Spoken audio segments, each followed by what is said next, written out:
Hey, what's up, everyone? It's your girl, Sherelle. I'm the host of Let's Talk the Show, and this ain't a podcast. I want to thank y'all for joining me this Tuesday like y'all do every Tuesday. We got a great show in store. But before I go any further, make sure you click that button in your lower right corner and share this live with 3 friends you think will love the conversation. You guys, we have a great show in store. I'm super excited, and I apologize about being late. I couldn't do my live button. It wouldn't let me go live. But I'm here and I'm super excited to talk with you guys to wrap up the Love a Black Man's Perspective series. I'm super excited. We got some great guests tonight, you guys. Woo, woo, woo. But before I get into all of that, you guys, I definitely need to give you something that I'm grateful for. And today I am grateful for I would say today I'm grateful just to be able to reflect on my own behavior and where I went wrong. I'm grateful for that. So yeah, let's go ahead. We got super great guests tonight, you guys, and they are going to join us. So let's get this party started, y'all. All right. Before I do bring our guests on, because they are in, we're going to go ahead and share our live. Share this live. So I see you guys joining. Make sure you drop something in the comment section. Ooh, I'm spitting everything. Make sure you drop something in the comment section that you're grateful for. And share this live, you guys. Even if it's just to one person, click the little arrow button and send it to some person you always talk to on Instagram. We got to share the good stuff, right? So let's get this 40 started. I'm not sure when the other one will join us. So both of them to join at 7. So we're going to see how this goes. So yeah. Woo! Woo, woo, woo, woo, woo. You're here. I am. Can you hear me? I can hear you fine. How are you? For a Tuesday, I'm doing great. I agree. I'm hanging in there on Tuesday. When I get off this, I'm hitting the bed, okay? All right, let's see. All right, so we supposed to have 2 guests tonight, you guys. I don't know what my other guest is, but let's welcome Michael to the show. I got to get one of those things you can press the button. I haven't got around to it yet. Okay.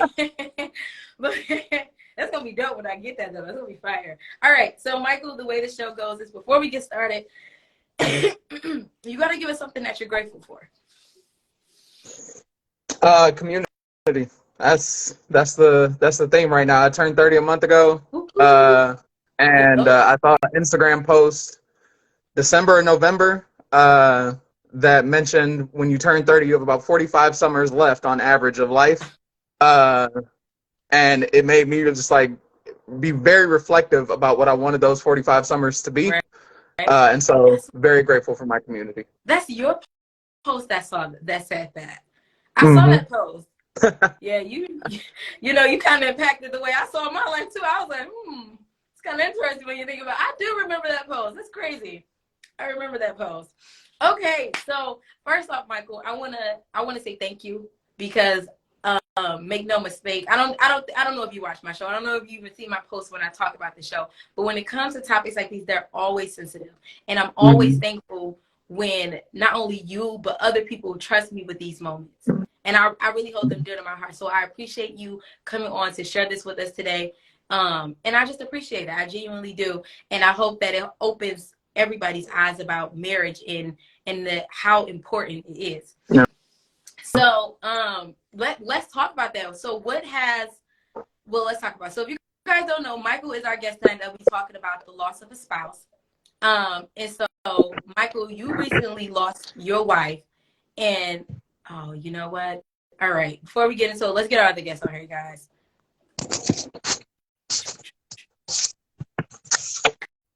He'll be joining us. So then we'll be talking about death of a spouse and divorce. Woo, woo, woo, woo, woo, woo. Join us. What up, How bro? are you, Kevin? I'm doing good. How you been? I'm doing good. All right, so we're going to run this back, y'all. Okay, so when you join the show, you got to give us something that you're grateful for. I'm grateful for my family. I'm grateful for opportunities. I'm grateful for, all the people around me that support me and the people that, grateful for everything. Yeah. That's so funny. Y'all both got on here talking about that y'all grateful for community. That's so dope. I don't know if you saw him when he said that, but that's dope that y'all both came on here. That's so nice. I like it. The best thing to have, for real. I like that. Okay. All right. Well, we're gonna alternate between you guys. Some of the questions you both will be able to answer. But if any of the viewers, any of our guests have any questions, feel free to hit that little bubble with a question mark and say, "Hey, question for Mike, Kevin, question for Kevin." If you guys have a question, because sometimes it may be hard to read them through the comment section. And so I'll be jumping back and forth between you guys, asking you guys questions. All right. So we're gonna start with you, Michael. You recently lost your wife, and that's shaking up your whole world. And so tell me, like, what has it been like since then? That question is bigger than it sounds. I know. It also depends on which part, right? Like, I feel like we all hear about the stages of grief at some point in our lives growing up, but they very much are stages. And so depending on how many months after July 2021 you ask me, I'm a very different person. In December of 2021, I was like down and out. Like, I had probably my first ever panic attack.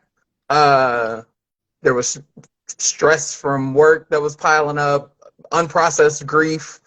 And it was just like, it was just like down and out.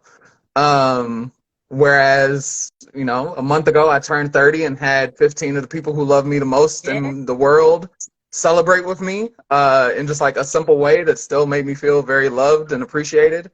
And there's a lot of like beautiful things on the horizon of my life. Like 30 is about to be a decade of just like a lot of beauty coming out of a lot of pain, and like this being an example of like trying to use that pain to be worth something. And so, it depends on when you ask me about, sort of determines on how I'm doing.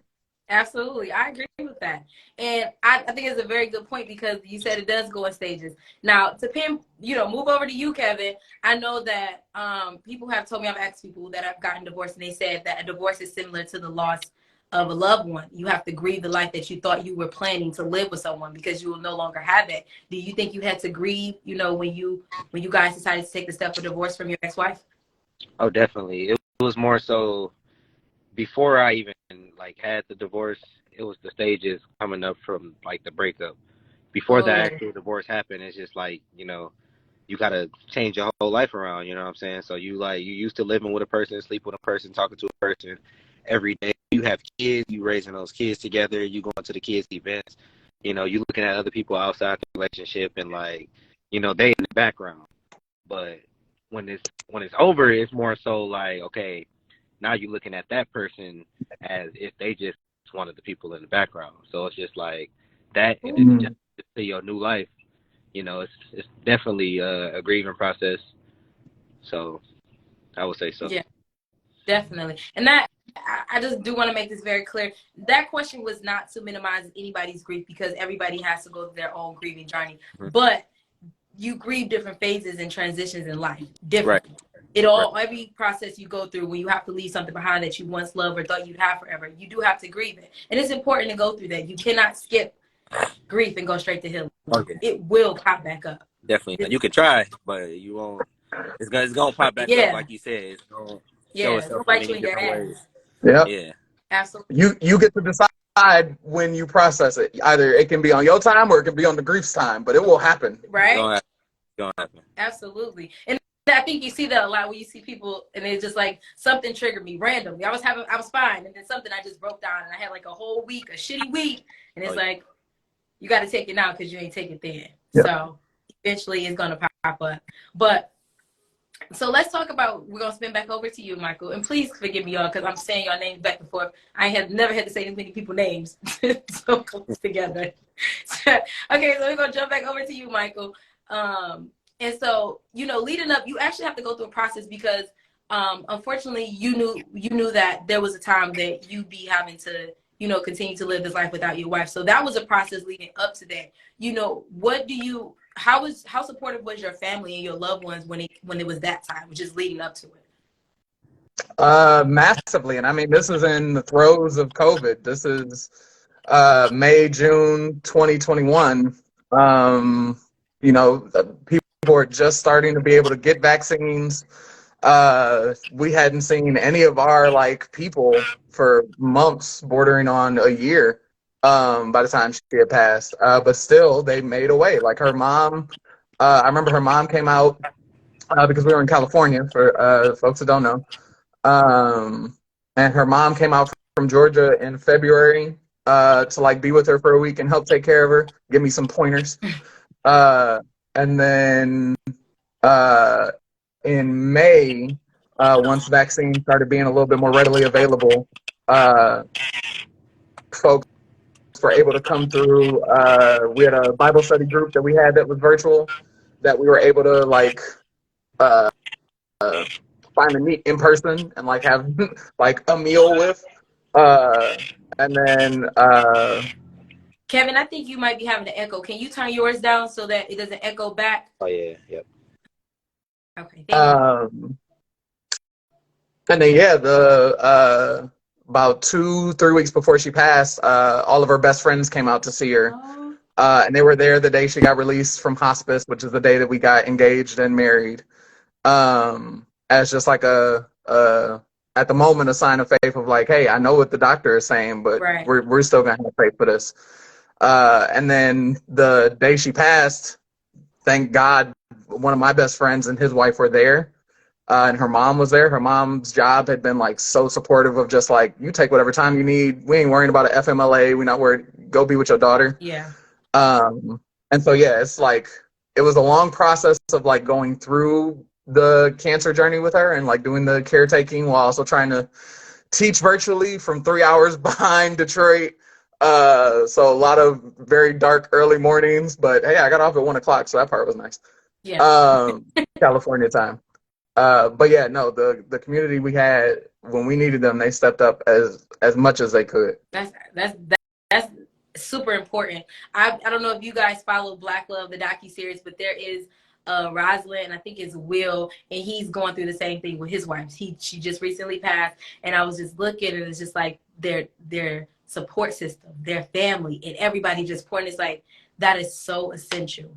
Because you know you're trying to care for someone, you need somebody to still hold your back up to push you up. And sometimes they're not going to always be there, but for the bulk of it, it's so important to have those other people pouring into you and helping you when you need it, because you can't do it alone. And it's so great. It's so great that it seems like her mom's a phenomenal person and you guys get along good. And this is like the important time when you remember the family you married into, because you're going to need that support from somewhere else. It's going to be super important. Family and friends. Like her best friend is my sister now. Like we talk on Instagram all the time. She came in October to visit. She stays in Chicago. And we went to the apple orchard that me and Kwanzaa went to. Just to like have some like sibling bonding time. You know, it's like I lost my wife, but Kwanzaa was more than just my wife. And as important as that was to me, like all of us lost somebody amazing. Yeah. Absolutely. When you talk about support systems, jumping back over to you, Kevin, what was it like? What was your support system like when you guys were talking about, hey, we're separating, we may be getting a divorce? How important was your, I want to call them your tribe, to pour into you guys? Do you feel like you were supported really well, or do you feel like you needed a little bit more than you got? I was definitely supported well. I had a lot of friends that I didn't necessarily talk to as much throughout my relationship, but they all like came and supported me during the time of need. Like, you know, we never stopped communicating. You know, people was giving me pointers. My parents, they were always there, like as far as help with the kids, help with like, you know, just things that I needed in general. Like my family, like I said, that's why I love my family so much, because they were always there. My friends were always there. Like if I needed somebody to talk to, you know, I always had somebody I can call. It was never a time where I was just like I had to sit and wallow in my own like despair and everything. It was, you know, it was always good. So that helped out a lot. I like that. And I think that you two fellas definitely present a unique perspective, because again, the series is Love, a Black man's perspective, and you guys are on the opposite ends. Is not a wife losing her husband, is a husband losing his wife, and is a man divorcing from his wife. Do you think that going through this, do you think you've come out better than you think you've come out, or do you think you're right on task to where you thought you were, or did you guys have any expectations of where you would be now after this? Either one of you can go first. I Mm. think me personally, um, I didn't really have too many expectations. Like, like I said, when it first happened, it was more so I thought like, well, it's whatever. I'm moving on to a different part of my life. I didn't think it was gonna be as hard as it was. I didn't think it was gonna be like any problems. I thought it was just like a simple breakup. You know what I'm saying? And I don't know why I thought that, because obviously you with a person for so long, it's gonna be problems afterward. Yeah. But I was just thinking like, well, this is a chance for me to move on in my life and just do other things. But overall, I was kind of stuck in a place for a while, and after a while, it just kind of like flatlined out, and now it's to the point where I'm content with my life, and I'm happy with everything that's going on, and I can talk to her, and it's not like any type of animosity or anything. At least on my part, Good. I can't say on her, but I feel like everything is good and where it's supposed to be at this point. So That's yeah. Mm. that's a beautiful spot to be. A lot of people don't get to Oh yeah. that spot. That's Yeah. a Oh beautiful yeah. place to be I in. see people all the time. It's like they still have issues with they other person and stuff like that, and it goes on forever. I like So that. I'm happy to be Great where I spot. am. I'm happy for you. I'm happy because I actually follow you, and I have been following or been friends on social media for a Oh while. yeah. We were even friends on Snapchat. I think you were posting your food, and I was asking for like, how do you cook this? Can you show me how to cook this? I remember that. And then I've been watching you, and your family's growing, and you just look so happy. Oh yeah. It's just so, Definitely. Definitely. I love Things it. are And what? definitely been looking up for me. Ooh, So I feel that for you, man. I'm happy for you. Cause you thank can't you so beat much. that. You can't beat just being in a good spot, even if it's Amen. momentarily. You done had so much turmoil. You can't beat a good Yeah. moment, a good thought, a good And ass day. You can't beat it. What about? just being 'Cause- and just being in a place where you can be happy. You know what I'm saying? You don't have to yeah. think about the past and think about places where the dark places that you was in. So Mhm. you know. Mhm. What Gloria say? It might not rain or something, but that's why she love tomorrow. That's why the fuck I love tomorrow. Damn, that's why I love tomorrow. All right, what about you, Micah? Uh, yeah, no, that's real. Thinking about like again where I was at the beginning of this process. Like I had people who would ask me, how are you holding up, Michael? Because after she passed, it was like, I had to come back home to Detroit. Yeah. I'm a teacher, and so we were back in person trying to teach through masks and all of that craziness of the last school year. And the best way I could describe it to people was if so I'm a heavy nerd. Anybody who knows what these rings are knows that this is you see the Black Panther back here. There you go. The best way I could think to describe it for folks was the scene in Avengers where they asked Bruce Banner how he finally got control of the Hulk, and it's like, well, I'm just always angry. That's how I manage it now. For me, it was I'm always Right. sad. Like Oh, I'm yeah. just sad, and if it's my if that's my everyday, then I just know how to live and deal with it. Oh. And so that's very much where I was at, and it was such a rip apart of what you imagine your future to be, right? Like Yeah. from the beginning of me and Kwanzaa's relationship, we had our family planned. We knew, okay, 3 kids, this is their names, this is the order. It's like it was a beautiful, fast thing. And in retrospect, it's very clear. God was like, y'all ain't got a lot of time. We got to move this along. Let's go. But I mean, we knew very early. And so what I had imagined finally coming to, thinking about what the next 10, 20, 50 years of my life were, gone in the morning.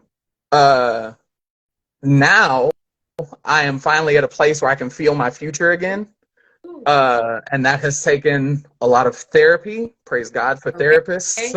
It took me a long time to finally realize, like, you know what? Okay, the grief seminar I went to was nice. It was cute. I got a little bit of the science behind this, right? Understanding, like, even like God has made us so great, like so carefully that the tears you cry when you're grieving are specifically designed for grief to like help you process that. To now I'm at a place where my career is about to take a really big, beautiful turn in potentially really great directions. And yeah, I just finally feel like I can see what a future looks like for me again now. That when I lost her, it was just like, I don't know what tomorrow looks like now. That's real. Without her. And so, yeah, it has been a long process of trying to figure out what that even is, while also trying to like teach and take care of kids and like their traumas and grief coming out of the pandemic. Uh, and yeah, it's taken time. It will continue to take time. I'm definitely not all the way there yet, I think. But I'm definitely closer than I've ever been to being fully at acceptance.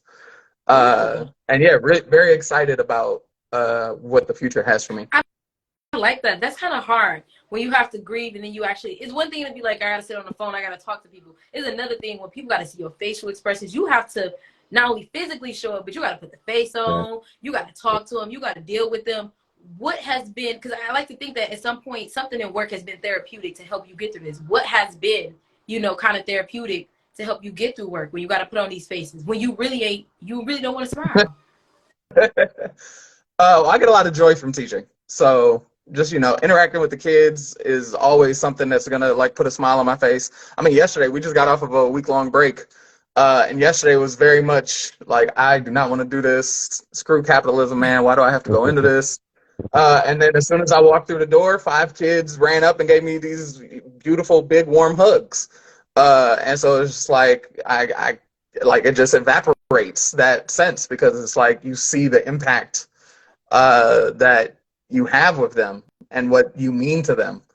And so last year, another beautiful thing that happened, the woman that made this shirt, Chandrika Williams, I found out sicked a kid on me.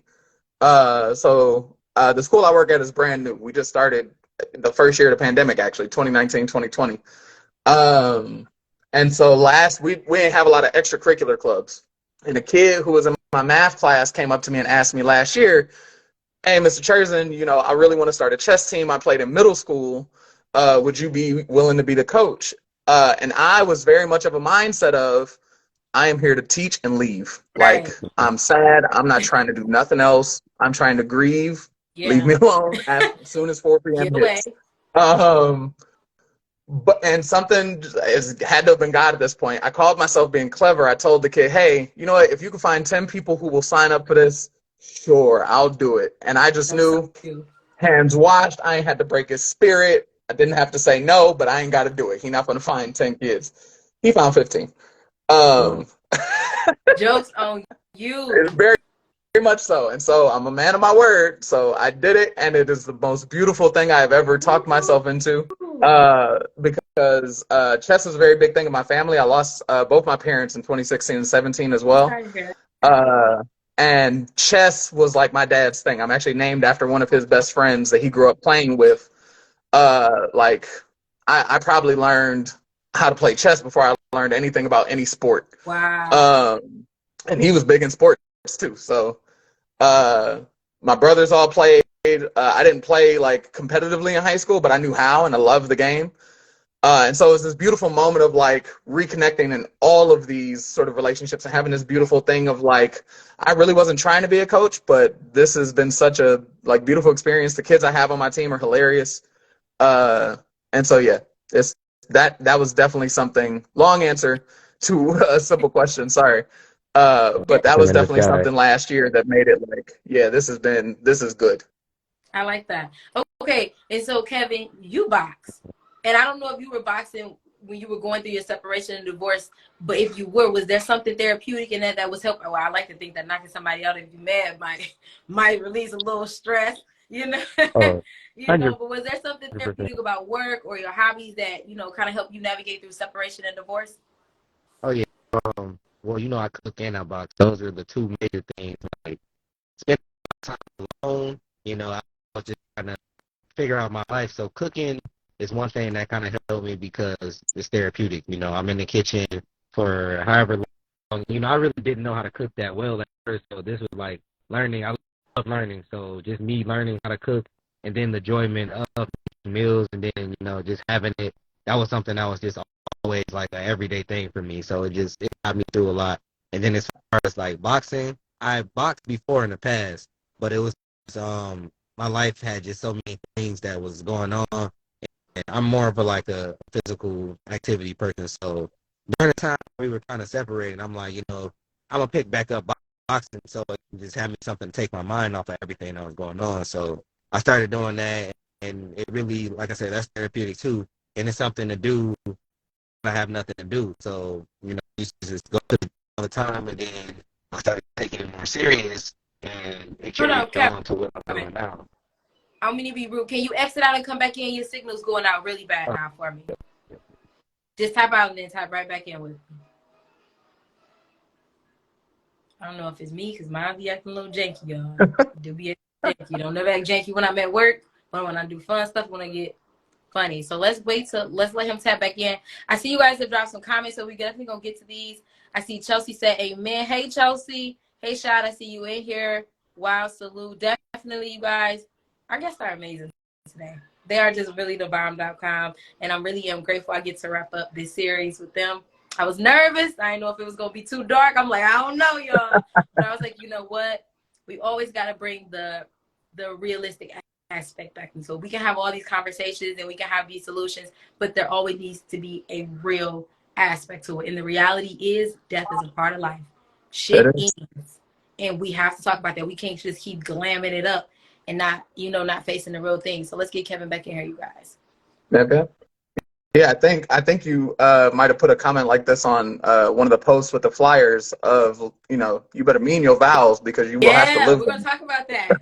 Yeah. You got to be ready to better mean it. Are you there, Kevin? You going out still? Kind of there. Oh, the circle. Yeah, it's loading. Oh. Back. Oh. All right. There it is. You're not real good. Can you hear us? I don't know. See, Instagram be hate when I be having the real good shows. Now they get the hate on me. I swear. They'll never do this when I'm talking about foolishness. They'll never do this. All right, there you go. Okay. So sum it back up for me real quick. I'm sorry, I don't want you to have to repeat everything, but sum it up for me real quick.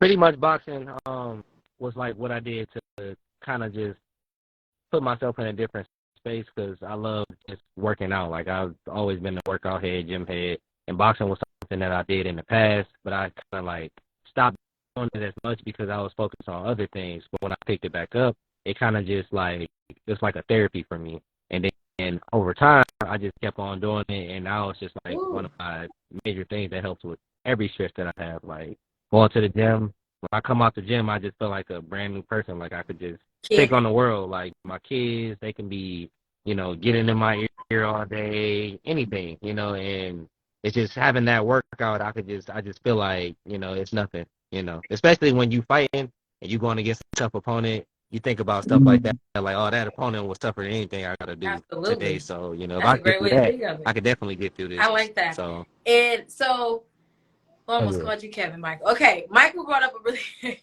I swear to God, I'm over here like, just keep their names in order, Sherelle. There's only two of them. All right. So Michael brought up a really good point, which was a quote that's in my caption when I was sharing you guys' flyer. So the guy that I mentioned that was on the Black Love docuseries that lost his wife to brain cancer, these were his words, actually. He made a quote where he put it in, in a caption after his wife passed, and he was like, the quote was, when you get up there and you say them vows, you better mean it, because one day you might have to live them. And so I was telling when you were tapped out with us, Kevin, telling Michael and all our viewers that it's so nice to glam up marriage and a wedding and this big old celebration, but we also need to be real about things that happen in the marriage because death happens. It's inevitable. We all will go through it. And shit ends, which is divorce, because everything at some point will come to an end. And the reality is we don't talk about those things enough. We don't talk about that transition. We don't talk about what it's like. It's so taboo, and it's like, but we all gonna go through it, so why ain't nobody talking about it? Mm-hmm. We need to have type of etiquette around death and divorce as well. Because sometimes people are just so, I feel like with death, people are a little bit more sensitive. But when it comes to divorce, I feel like people are so willy-nilly just saying stuff. And it's like, people are grieving a life that they, that they thought they have. You got to respect that. And I feel like sometimes people are just not as sensitive about divorce as they should. Because they feel like once you got to the end, people be acting wild sometimes. Do you feel like, I don't know if you ever had like an idea about divorce, but what was you and your ex-wife, thoughts around divorce? Were you guys always throwing up divorce when you get mad, or was that something like, we don't play with that word? Like, how did you guys handle that D word?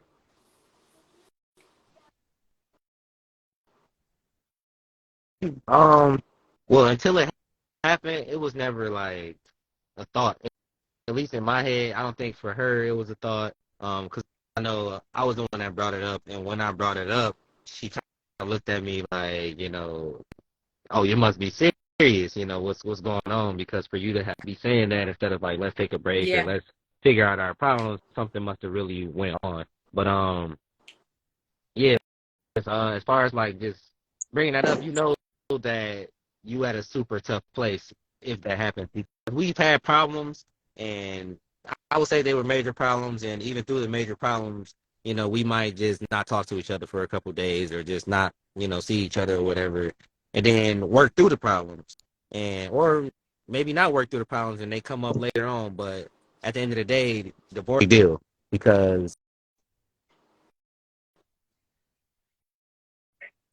once you get divorced, I mean, you can get back remarried or whatever, but that's not like likely. Once you get Yeah. divorced, you know that both of you guys are moving in a different direction.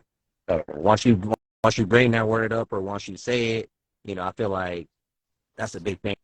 Like like you said, you better You can't mean just it. play around. That's a big word. You don't So, play around with that. You don't want to just be willy-nilly throwing it around. It's not. oh yeah, That's not asking about what we're going to eat tonight. It's about I don't want to eat with your ass no more tonight. That's what. Okay, so I did want to. ever, yeah. You're welcome. So I did want to give you guys both an opportunity to talk about that quote. When you get up there and you say the vows, you better mean it. Michael, since you brought it up, I did want to give you the floor. And what did that quote really mean to you? Well, the first thing I want to say is on this point of that you brought up earlier of like how taboo it is. For any folks who are still married, don't wait until there's a diagnosis to have the conversations about what that process should be like. Like, you do not, trust me, you do not want to be in a hospital room filling out power of attorney and like trying to hunt down the I can't even remember the name of the person now that like will handle the signature for you. Oh, is it a notary? Yes, thank you. It started with an R in my head, and I was like, I know that's not right. Yeah, you don't want to be hunting down a notary 5 times to try and get all the paperwork filled out, do a power of attorney, medical event, like get that stuff handled now so that when it happens, God, I had the blessing that I could talk to Kwanzaa in the moment. Yeah. But we hadn't had those conversations before, and had she been, unresponsive or something, I would have been just trying to make best do of it. And then, there's doubts about, I love her and I know her probably better than anybody besides, her mama God and her best friend. But we haven't had these conversations. Right. And so first thing I want to say is have those conversations now. The other thing I would want to say is you got to know you mean it before the vows. Like if the vows are what's going to make you mean it, don't get married. Because again, I mentioned it briefly earlier, but Kwanzaa and I didn't get married until she was released on hospice. As far as, any state government authority was concerned, I was some dude off the street that was just in her place, being her caretaker, uprooting my life for 10 months to go to California to make sure she was good. Because she told me she needed me, and so there I was. There wasn't a doubt in my mind. She told me how serious it was, how worried she was. Next week, I was on the plane. That's so, big. Like the vows, it's not like you know what the vows are. At least the basic ones. You may maybe you write your own, but you at least know the basic ones and a lot of movies. You do. You got to know that you mean that before you say it in front of a pastor. Like if you don't go into the wedding or the marriage knowing that you mean till death do us part in sickness and in health for richer or for poorer, don't do it. Ooh. And that's big. You got to mean it before you say it. I love that. I think that's a very good point. You definitely do. Y'all better be taking notes on y'all glamorizing marriage. Kevin, what did you think about that quote? Go.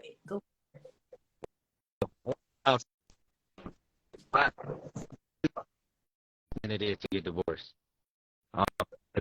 You pretty much you sign the paper, you say, and you married, but when you get divorced, it's a lot that goes through it, mentally, emotionally, through the law, everything. Like, it's a lot bigger process. So, like you said, when you want to get married, know that that's what you want to do. Like, I know a lot of people get married when they're young because they think it's the right thing to do, but you got to think that because at the end of the day, you know, this is the person that shares your name now. This is half of your life. It's a lot bigger. You know, I'm living with this person and this is my wife/husband. Like, y'all are one.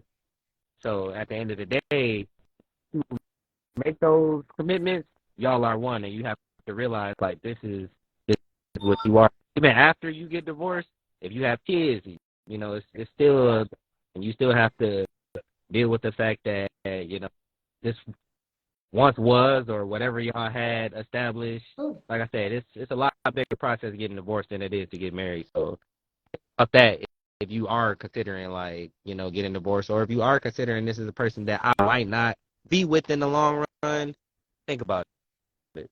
Think about everything that has to come with it, and not just the fact that, oh, this is, you know, my bae or whatever it is, you know. And so we're gonna talk about. We're gonna jump back to the beginning of you guys' relationship, both of you guys' relationship. Then we're gonna jump back to the end, and then we're gonna wrap it up. In the beginning, did you ever imagine, Kevin, that you would not be married to your wife? Was that ever a thought? Did you ever see, like, this is where we would be now?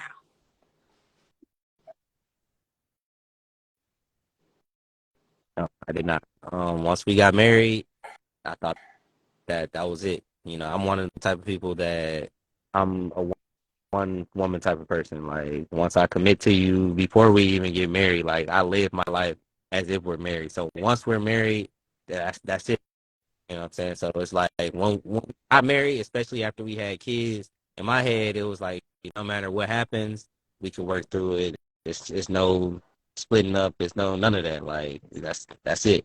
So after the whole process happened, it was like I said, it was a big thing because you have to change your whole life around, and now you have to think about what's going forward.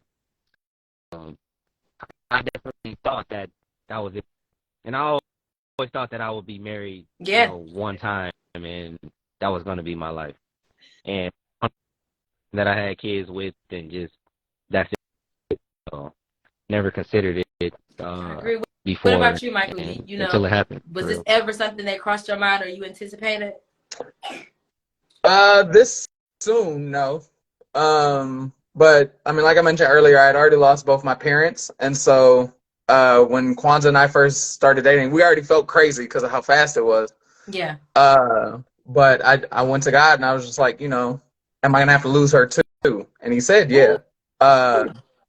But the feeling I had at the moment was, okay, when we were like 80. Right. And like, you know, I've processed grief. We've lived a life together. I'm gonna have kids to pour into. So He didn't lie to me. He told me the truth. Okay. Did I ever imagine it would be this soon or this way? No. That could never have imagined this.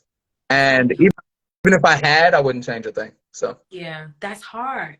That's so hard because I think it's one thing when you're 80, but it's like I just hit 30. Yeah. You know, I really just got started for real. and now you're back doing it alone. That's hard. Yeah. I cannot imagine what that's like, Michael. That is so hard. So after she passes and your wife passes, did you ever think like you would ever get back to yourself? You find yourself? Did you ever? I know you couldn't even think like, or what you said that very clearly. You didn't even know what your future looked like.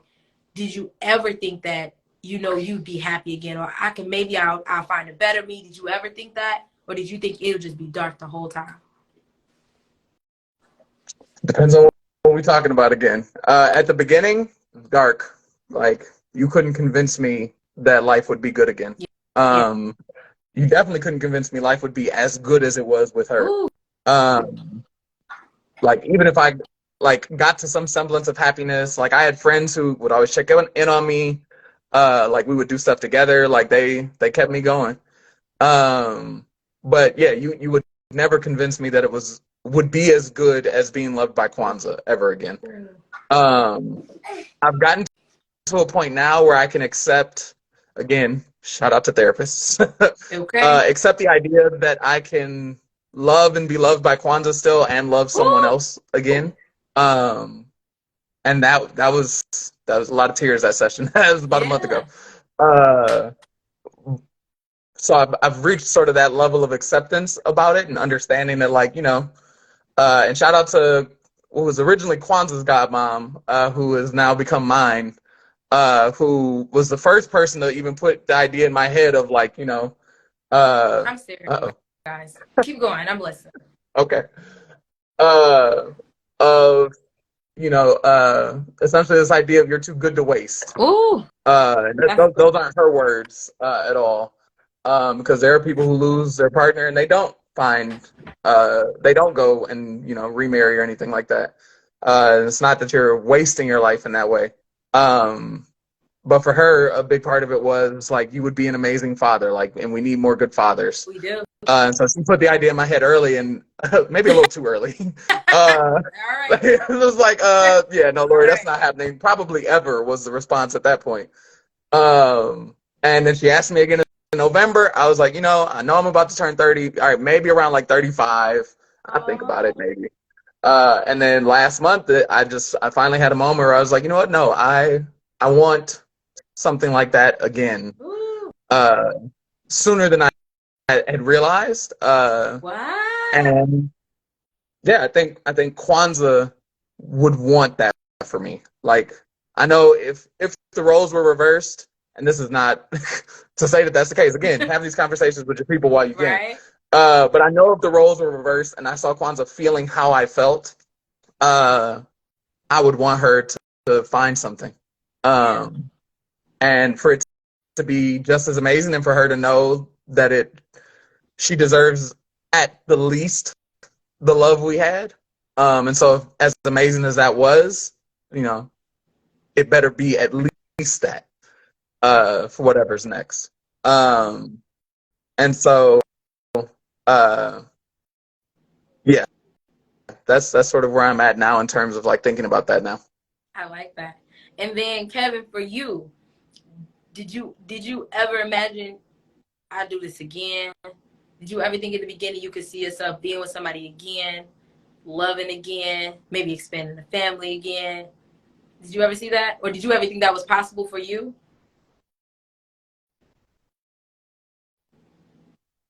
I did, but vision was kind of skewed. Like, I literally had a saying, I'm like, I'm not gonna try this love thing again until I get rich and I can buy love. Like, that's what I said. And it was crazy because that's where my mind was, because I was like, it was just so much that we went through, and the whole process of us, you know, separating everything was just so hard that it was just like I don't want to have to go through this pain and this hurt again. I just felt like it was just like what we had was so powerful, and then the way it ended is just like, you can do this with anybody. You could think that you at the highest of the high, and then they realize that it was nothing expected to be. Like, I don't think it's worth going through that again. And I don't think anybody that could be, you know, good enough to run. But after I went through what I went through, and I kind of, like, you know, thought about how everything was and realized that everybody's not the same. You have people that act different. You have people that give you a different type of love. Maybe the love that I had wasn't for me. Maybe what she wanted from a person I couldn't give. So I kind of just thought about all these things, and I'm like, you know what? I can't give another person another chance. Maybe I will find somebody that can be for me and I could be for them, and we'll have a completely different relationship. And luckily, I have found somebody. I am in a relationship, and, you know, it's going completely different than what I thought in the beginning. So, I do want to say that I am extremely happy for you guys, because even if you are not exactly where you want to be or completely healed, which I don't think that's something that you will ever get to either, you just, that's traumatic to go through on both of you guys' end. So I think that to even be at a point where it's like, shit, I can smile a little bit more. I ain't got to fake it for real. Like, I can feel happy. I think that's a great space to be in. That's a great space to say that, you know what? All right, maybe I could do this again. Maybe I could find love again. Maybe I can do this. I got it in me. That's a lot of strength to go through that and risk it again, because that's what you're risking. You gotta risk that heartbreak again, no matter how it may happen. And it's just like, I don't know who I'm getting echo from. Yeah, turn your phone down, please. Kevin, I think it's you. It's just, I think it's so important, and I commend you, man, so much for doing it, for even thinking about it, because I be running the fucking opposite way. I'm not holding you up, bro. Count me out. I'm not doing it no more, bro. Not playing games with nobody else's son. I'm done. So I commend you guys for doing it. I thank you guys for sharing such powerful stories and testimonies. I genuinely appreciate y'all. I do not take this for granted that you shared this with me. And I specifically wanted it from Black men, because so often we do not get your perspectives on this side of the table. We don't. And honestly, I feel like if you're a straight woman, you're dating men, and I'm actually tired of hearing women talk about dating in marriage. I want to hear men, the people that I want to date and be with, talk about it. So I thank you guys for that. And then before we wrap it up, I want each of you to give I want you to give the same sex and the opposite sex a piece of advice from your perspective of your experience. So we'll start with you, Michael. Give the ladies one piece of advice going through this, and the men one piece of advice if they're experiencing, or maybe, you know, the loss of a spouse.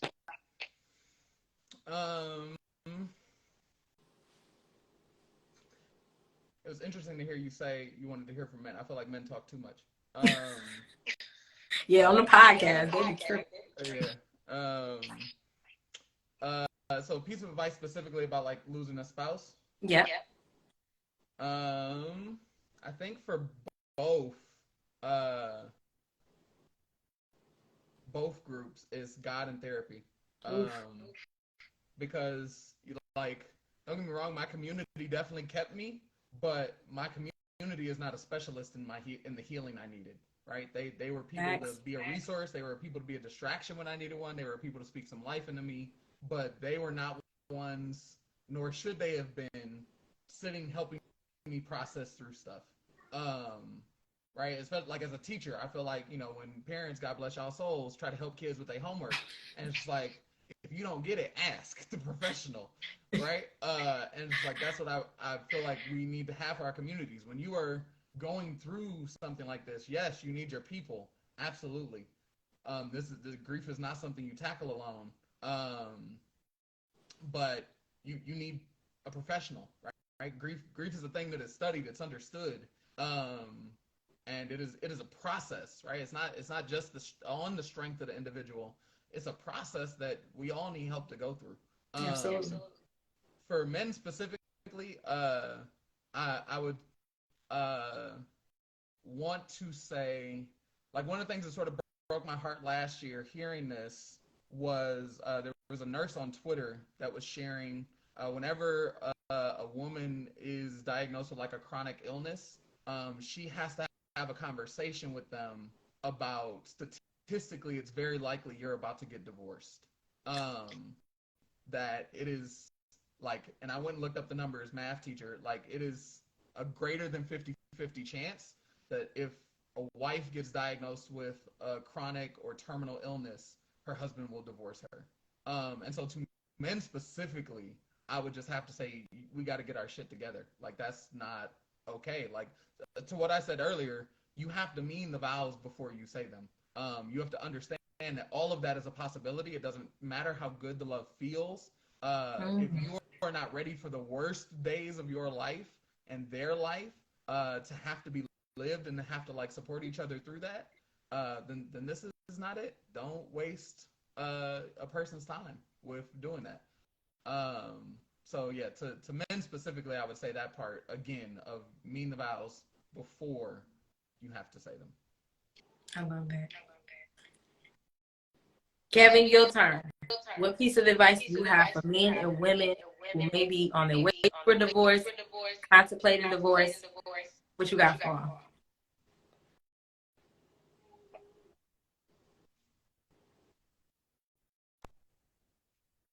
mean it. If you want to really go through divorce, make sure you consider all the options before you even bring it up.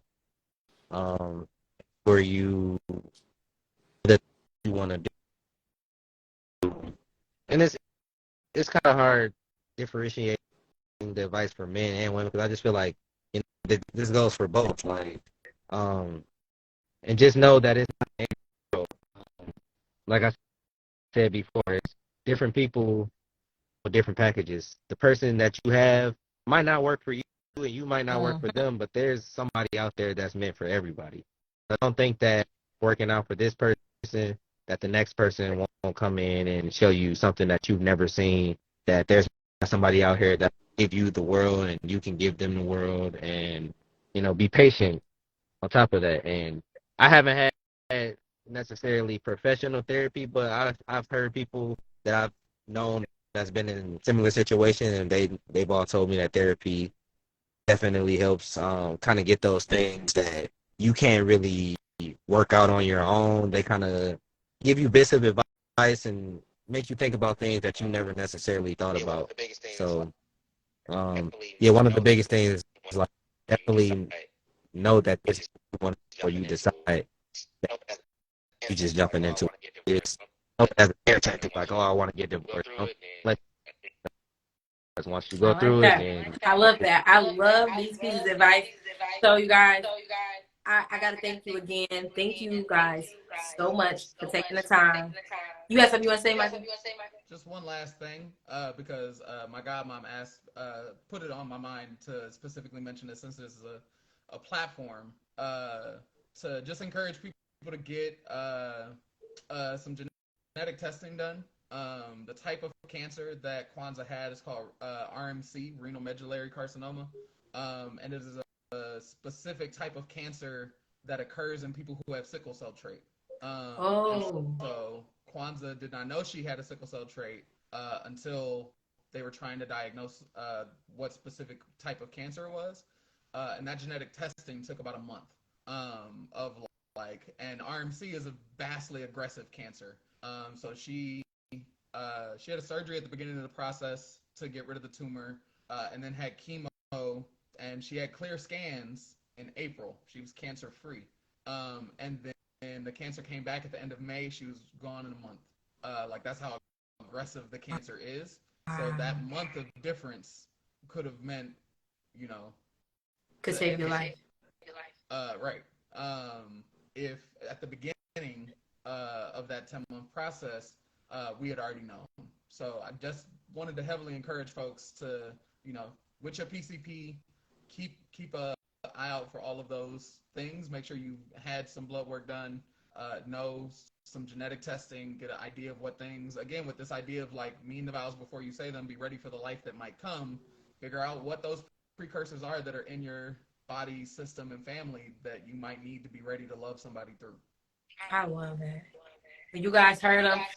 I saw Kevin's mouth, his eyes got big, my mouth dropped, my eyes got big.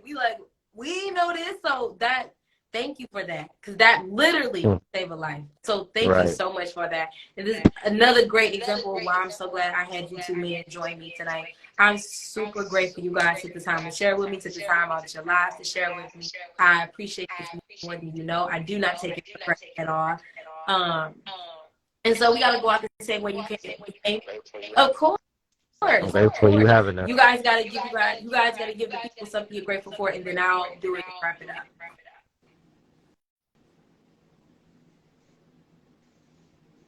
Whoever can go first.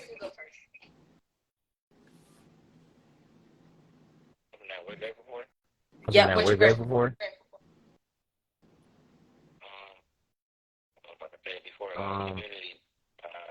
Like I said before, community, friends, family, progression, life, and all of that. Cause all of these things you can't take for granted. You don't know when you can lose them. You don't know, if they're going to be here forever. Like all of those things, you just gotta be grateful that you have them. So. I would say there's sort of two things. I'm grateful for this opportunity to talk about it. I love getting to share because I think our story was beautiful. It was. I It found continues to be. And so this is sort of the next chapter of that. And then, so I'm grateful for the opportunity to share that. So thanks for inviting me. Of course. And then I'm also grateful just for healing. Like what is it? It's March in like a couple hours, 2023, March of 2022. I was a completely different person in a completely different space. And so I am just grateful for healing, for God, and like being able to like trust that when He says He has a future and a hope, even when it feels like that future is gone, it is still there just waiting for you to find it. Preach. Kevin was like, yup, I like that one. I like that. I hear him. I hear him. And so I'll go out, you guys, what I'm grateful for. I am honestly just grateful to have had you guys as guests on my show. I'm super grateful because I was very skeptical about going out with these topics on love. I thought it was a little scary, but I'm super grateful I got to do it with you guys. I'm grateful that you guys agreed to it. And I do not regret leaving out on this aspect of love because it is one that we need to talk about. And it's still a very much so an aspect of love. And I'm so happy that I just got to do it with you guys. And I appreciate you guys sharing this with me. And that's what I'm grateful for. I want to send a huge thank you to all our viewers tonight for sticking in with us, to listening to their stories, and for tuning in. I appreciate you guys more than you know. And that's really all we got for you guys tonight. My name is Sherelle Carter, you guys. I'm the host of Let's Talk the Show. These are my beautiful guests. And that's all we got for y'all. I'll see y'all next Tuesday. Peace.